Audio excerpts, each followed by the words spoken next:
Hello everybody, Lurks here, welcome to my channel, and today it's how to replace a GU10 halogen bulb with an equivalent LED bulb. Now you could of course replace it with another halogen GU10 bulb, but why would you? Because they cost a lot more to run and they're not as good for the environment. This one here on the left is blown, that's the one that we're going to be changing. And this is the fitment type on the back of the GU10 bulb.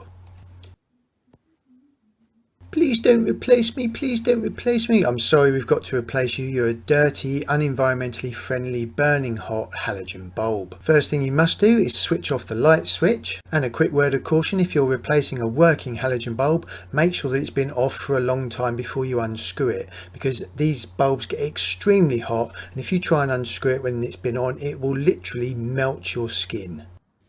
To remove it, gently push it upwards and turn it anti-clockwise about 90 degrees, and then it should just fall out. Take that halogen bulb to your local recycling centre, and then when you're fitting the new bulb, you can see in the fitment types here you've got these two larger holes. You're basically pushing the bulb into that and then twisting it clockwise. Right, now take your LED bulb, line up those nuts at the back so they push into the two larger holes. This may take a while because obviously you cannot see it. And I've not managed it on that first go. So as soon as you push it, you'll feel it go all the way up. Then just twist it clockwise to lock it in. And there we go, that is locked in. Now let's turn the light switch on.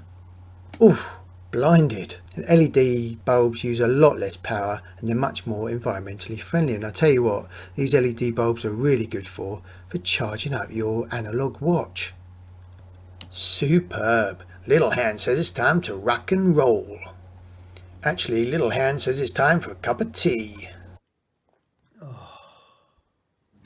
I hope you found that useful. Up here is a link on how to stop your curtains from sticking on the curtain rails. Really good tip. And on this side is how to clean your UPVC guttering so it stays clean. Thank you for visiting my channel, everyone. I really appreciate it.